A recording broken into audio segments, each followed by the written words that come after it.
Good morning students.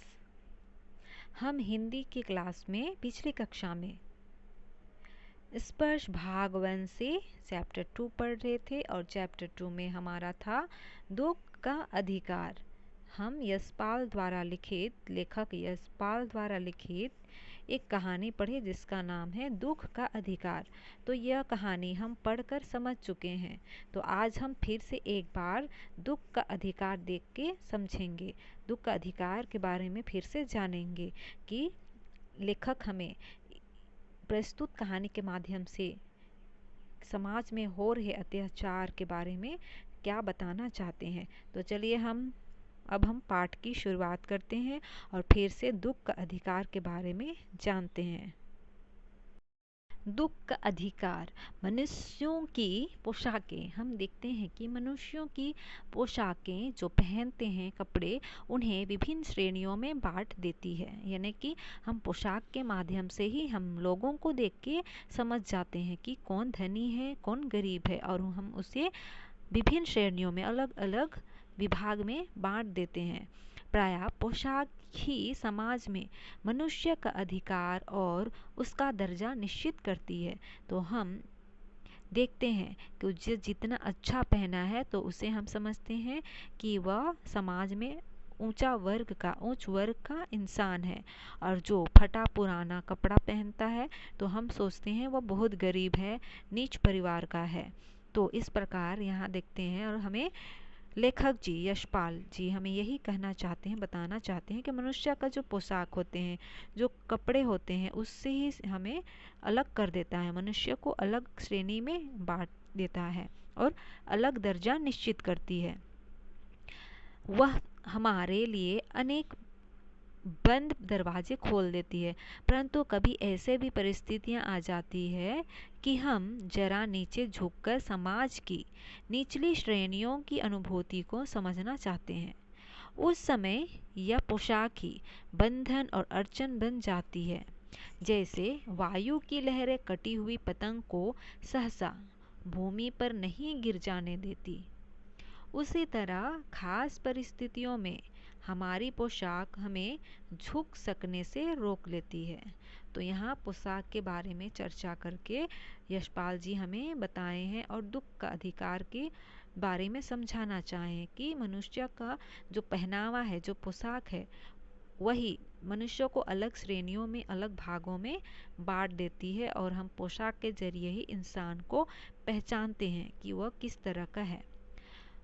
तो यह कहानी अभी शुरू हो रही है कि बाजार में फुटपाथ पर कुछ खरबूजे डालियां में और कुछ जमीन पर बिक्री के लिए यानी कि बिक्री करने के लिए रखे जाने पड़ते थे। खरबूजा के समीप एक अधेड़ उम्र की औरत बैठी रो रही थी। खरबूजे बिक्री के लिए थे, परंतु उन्हें खरीदने के लिए कोई कैसे आगे बढ़ता।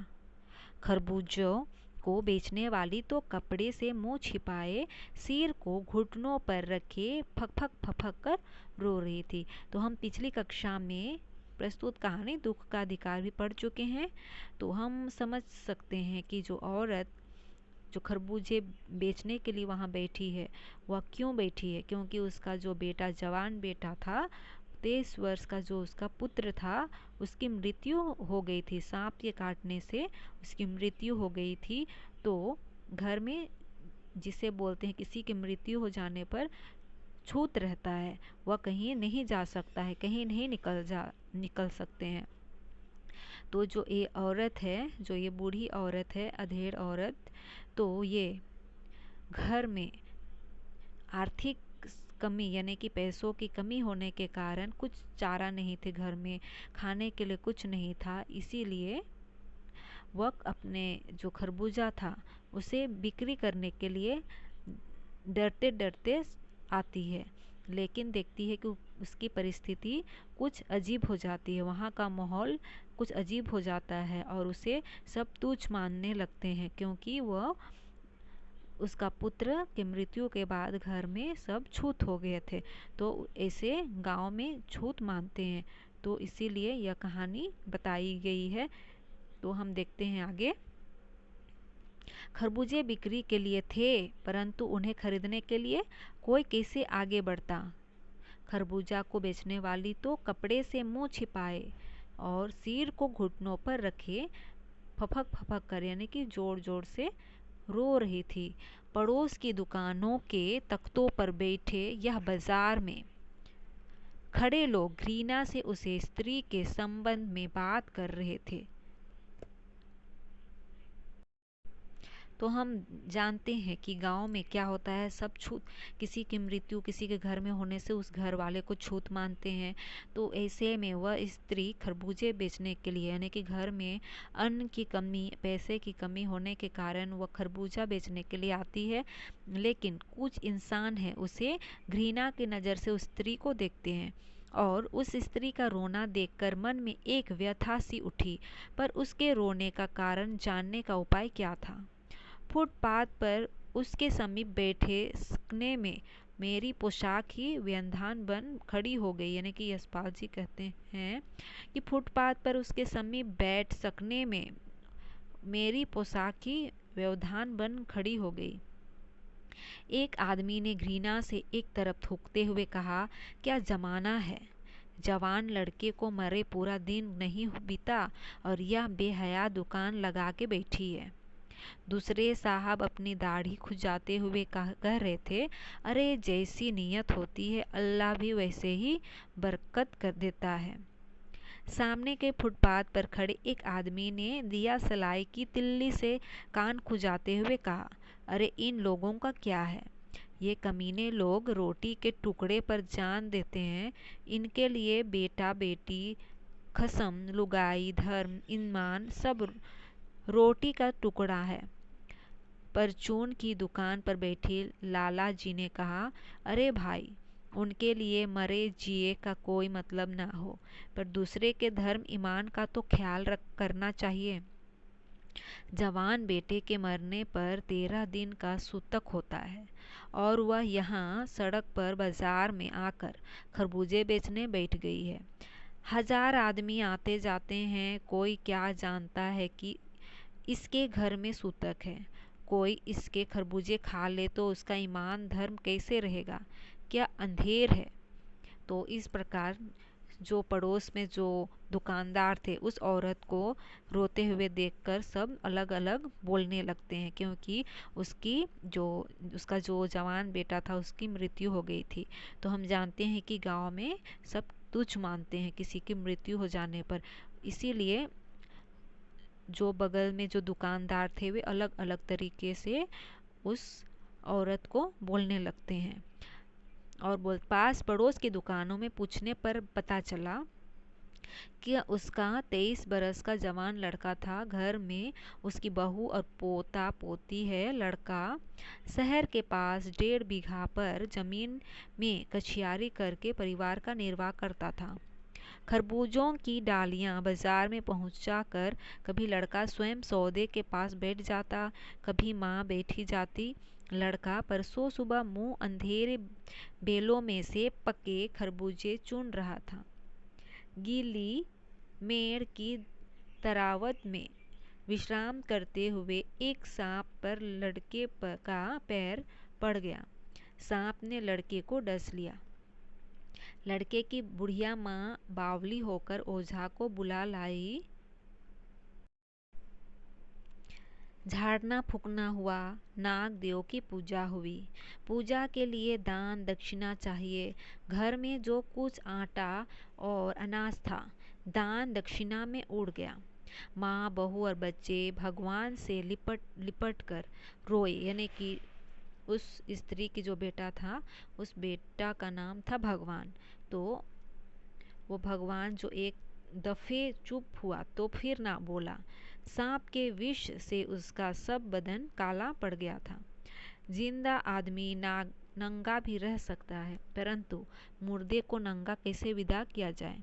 इसके लिए तो बाजार की दुकानों में नया कपड़ा लाना ही होगा, चाहे उसके लिए माँ के हाथों के छनी ककना ही क्यों ना बिक जाए। भगवाना परलोक चला गया। घर में जो कुछ चुनी भूसी थी सो उसे विदा करने में चली गई।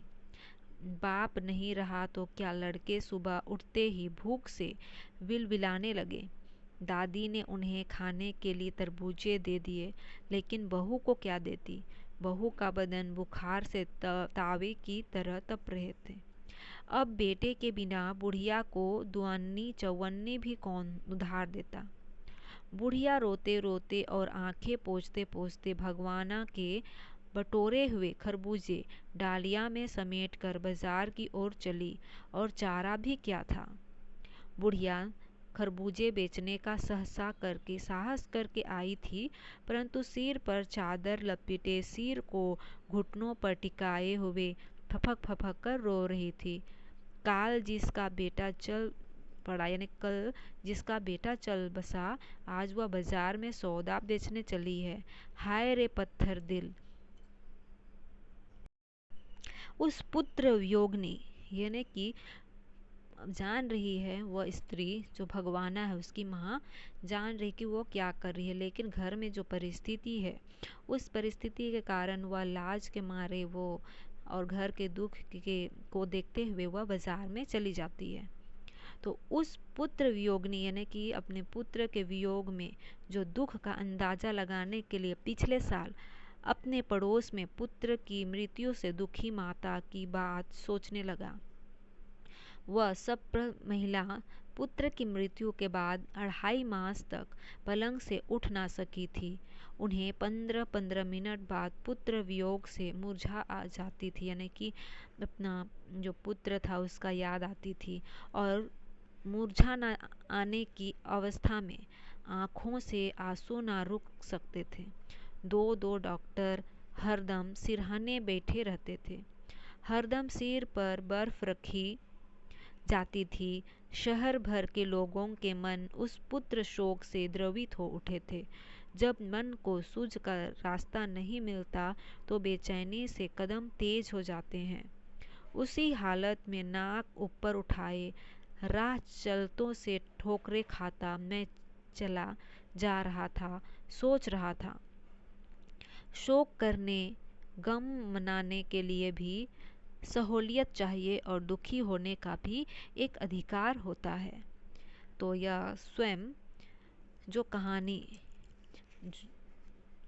लेखक यशपाल के साथ जो घटना घटी थी, उन्होंने जो देखा था, जो दृश्य अपने आँखों से देखा था लेखक यशपाल जी, उसे ही एक कहानी के रूप में जिक्र करके हमें बताए हैं, और यह दुख का अधिकार के बारे में बताए हैं कि जो लोग समाज में रहते हैं उसे ऊंच नीच का अधिकार नहीं दिखना चाहिए, ऊंच नीच नहीं दिखना चाहिए, यानी कि समाज में समानता और आर्थिकता समानता दोनों ही समाज का कल्याण हो सकता है। यानी कि हमें समाज में एक जैसे ही रहना चाहिए और सबको मदद करनी चाहिए, और कुछ भी दुख हो, कुछ ऐसे दुख का परिस्थिति आ जाए तो हमें दूसरों की मदद करनी चाहिए, बल्कि उसको घृणा नहीं करना चाहिए और तुझ नज़र से नहीं देखना चाहिए। तभी हमारे समाज में सब सामाजिक समानता होगी, आर्थिक समानता होगी, तभी हम एकजुट होकर रह सकेंगे और सबको कभी दुख नहीं होगा, सब खुशी से रह सकेंगे।